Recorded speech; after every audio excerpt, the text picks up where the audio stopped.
In the next group of spiralians after the lophophorids, we will be discussing about the mollusks. Mollusks are the soft-bodied organism, and the phylum Mollusca can be traced back to the at least late Precambrian, where the Kimbrella probably fed on the algae in the Ediacaran communities. So the Kimbrella was the organism which was which is considered as the ancestor of the modern day mollusks. So it was feeding on the algae, and the mollusks are doing the same, right? So most of the mollusks are the herbivores, and some of the carnivores will be discussing about that as well.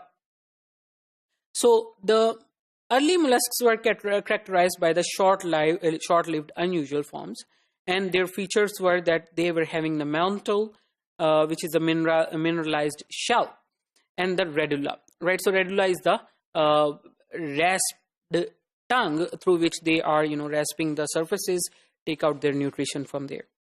And these are the members of the small shelly fauna. So there comes the bivalves. Bi means two, valves means the shell. So these are the organisms which are made up of two shells. And these are characterized by the huge variety of shell shapes, dentition, and muscle scars. And these are adapted for the wide range of the life strategies in marine and freshwater environments. So these are the organisms which are having the shell shapes, right? So you can see that if you are able to go somewhere on the coast, you would see a lot of people selling different ornaments. So these ornaments are mostly made up of these bivalves because they have so much variety in their shells, and some shells are very, very beautiful, right? So and they are also having the muscle scars there, and they are also not only present in the marine environment, but also they are present in the freshwater environments as well. And then there comes the gastropods. The most gastropods undergo torsion in early life. Torsion is the developmental stage in which they are realigning their gut, right? So we will be discussing about that. And they have a single shell and often coiled. So you might have seen some shelled organisms, just like snail. They are having the coiled shells. So these are the gastropods, and the group adapted to wide range of environment from marine to terrestrial. So there are some organisms which are marine, but there are some terrestrial, for example, slug and the snail. These are present on the terrain. And then comes the cephalopods. If you see the word cephalopod, what does it mean? Cephalo comes from the head, right? So this head is called cephalo, and the pod means that their limbs, right? So these are the most advanced mollusks. So if I am talking about a head and the limbs, what comes in your mind? So of course that might be an octopus. For example, it is a head and it is containing the 8 limbs coming out of it. So these are the cephalopods.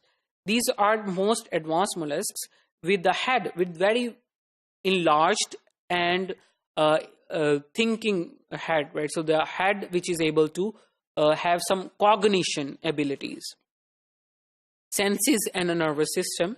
And these are nautiloids, ammonoids, and coeloids. And these are the organisms which are mostly carnivores. That means these are feeding on flesh. So all of these groups we will be discussing in detail.